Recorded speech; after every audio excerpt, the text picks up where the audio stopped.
எனது வழிகாட்டி பாட்டாளி மக்கள் கட்சியுடைய தலைவர் மருத்துவர் அண்ணன் அன்புமணி அவர்களை வணங்கி நீங்க உட்கார்ந்து பேசாங்க. அவங்க தயவு செய்து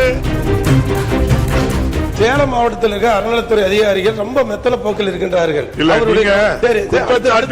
நேரம் இல்ல, அதை அவை குறிப்பிட்டு நீக்கிறது.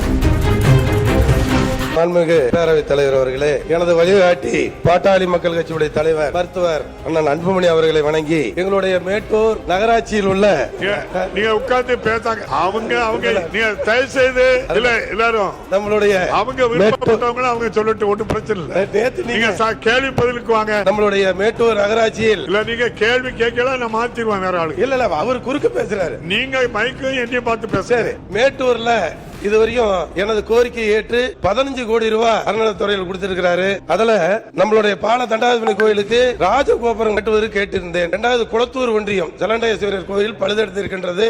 மாண்புமிகு அமைச்சர், ராஜகோபுர கட்டுமானியை பொறுத்தளவில் 1,20,00,000 ரூபாய் உபயதார நிதியில் மண் பரிசோதனை செய்யப்பட்டு பணிகள் தொடங்க தயாராக இருக்கின்றது. ஆனால் திருக்கோயிலுடைய கட்டுமான பணிகள் முடிந்த பிறகுதான் ராஜகோபுர பணிகள் தொடங்குகின்ற ஒரு சூழ்நிலை. மாண்புமிகு பேரவைத் தலைவர் அவர்களே, பிரசித்தி பெற்ற மேச்சேரி பத்திரகாளி திருக்கோயில் குடமுழுக்கு செய்து 16 ஆண்டுகள் ஆகிறது. அது நம்மளுடைய அமைச்சர் அவர்கள் கவனத்திற்கு 2 முறை சென்றிருக்கின்றேன். சேலம் மாவட்டத்தில் இருக்க அறநிலைத்துறை அதிகாரிகள் ரொம்ப மெத்தன போக்கில் இருக்கின்றார்கள்.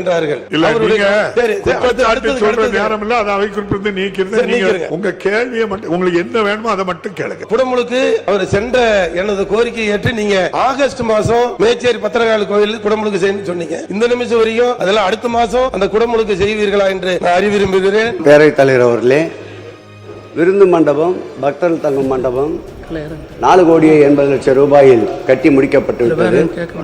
அதற்கு சுற்றுச்சுவர் 48 லட்சம் ரூபாய் செலவில் கட்டப்பட்டு வருகின்றது.